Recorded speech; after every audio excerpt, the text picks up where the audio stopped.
Selamat datang, salam sejahtera. Terima kasih karena bersama dengan saya di Nazilin Unity Channel ini. Satu lagi kejutan paling luar biasa dahsyat, ngeri, dan amat-amat menyakitkan hati Mahathir. Ini apabila satu kenyataan dikeluarkan, yaitu tiada keluarga patut jadi lebih kaya dari negara. Itu kenyataan daripada Saleh Kuruak. Saudara-saudara sekalian, tiada warga negara atau keluarga seharusnya jadi lebih kaya daripada negara, kata bekas Menteri Saleh Said Kuruak.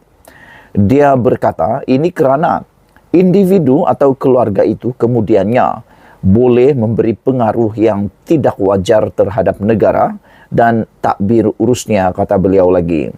Kita tidak seharusnya membenarkan keadaan di mana rakyat atau keluarga persendirian boleh menjejaskan kepentingan awam negeri atau negara serta demokrasi. Tetapi jika rakyat atau keluarga persendirian jauh lebih kaya daripada perbendaharaan negara, mereka boleh mengawal dan mempengaruhi keputusan utama kerajaan serta sistemnya, katanya di Facebook tanpa menamakan sesiapa. Pada 21 Disember, SPRM menyita Menara Ilham, sebuah bangunan bernilai komersil tinggi yang terletak di Kuala Lumpur. Bangunan itu dimiliki oleh keluarga bekas Menteri Kewangan Daim Zainuddin dan juga sekutu rapat Dr. Mahathir Mohamad, bekas Perdana Menteri Malaysia.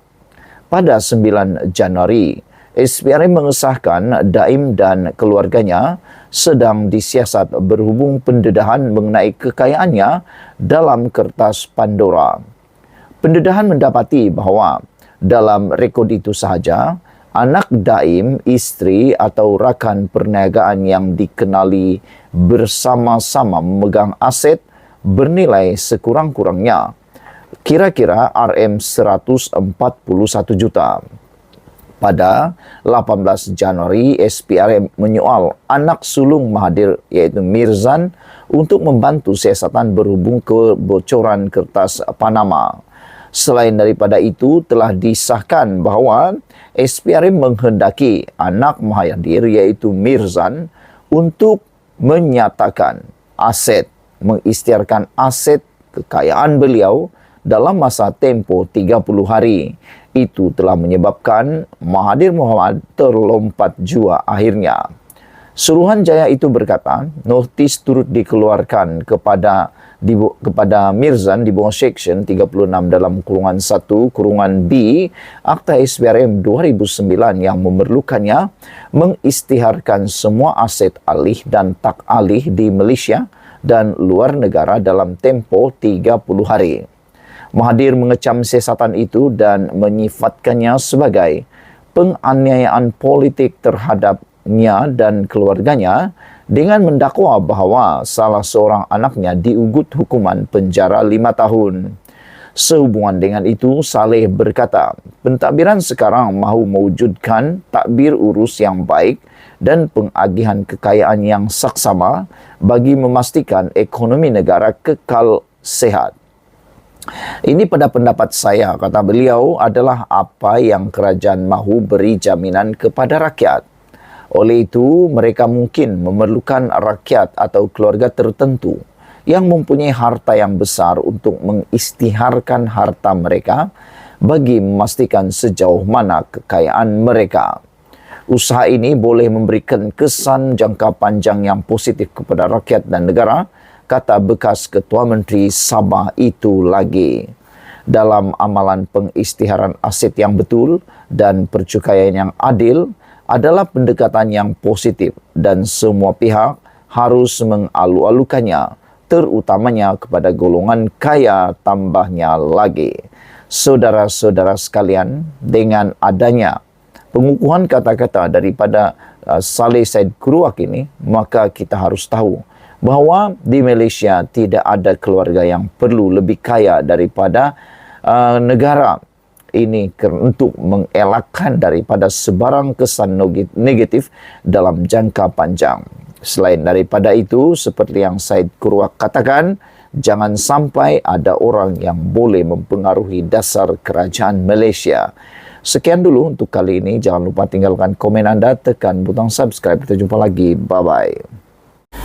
Selamat pagi, salam sejahtera. Terima kasih kerana bersama dengan saya di Nazilin Unity Channel. Saya memilih isu ini kerana di media sosial iaitu TikTok, Facebook, YouTube dan juga di laman X, Instagram, ramai orang terutamanya walaun para penyokong pembangkang menyatakan bahawa Anwar Ibrahim seorang pendendam. Video ini dihasilkan untuk mau menyanggah tentang pendapat kononnya Anwar Ibrahim ialah seorang pendendam.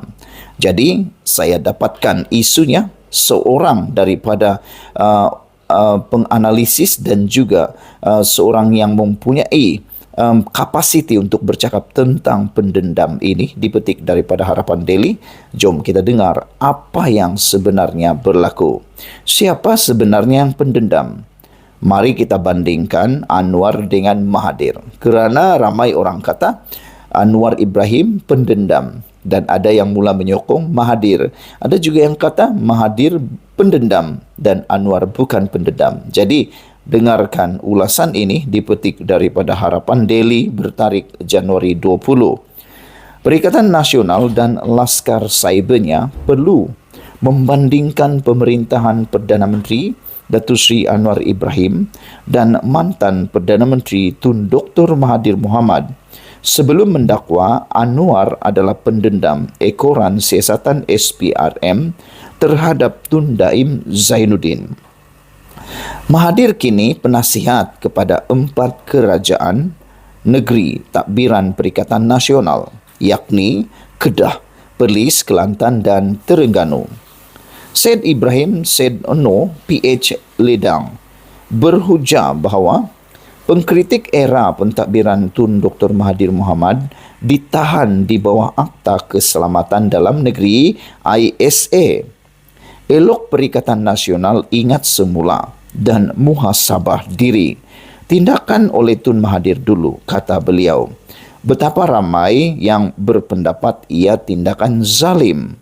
Sehingga ada juga netizen yang menulis, kata mereka, waktu itu adakah mereka tidak terfikir perasaan isteri, anak-anak, ibu bapa kepada orang yang ditahan melalui Akta Keselamatan Dalam Negeri atau ISA tersebut, kata mereka lagi.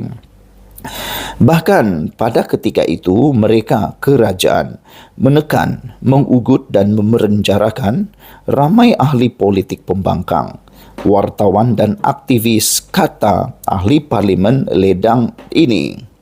Saudara-saudara sekalian, Syed Ibrahim yang juga mantan pengerusi gerakan Mansuh ISA menambah bahawa penentang kerajaan zaman Mahathir ditahan manakala pencabar politik dalam UMNO pula dikenakan pendakwaan terpilih.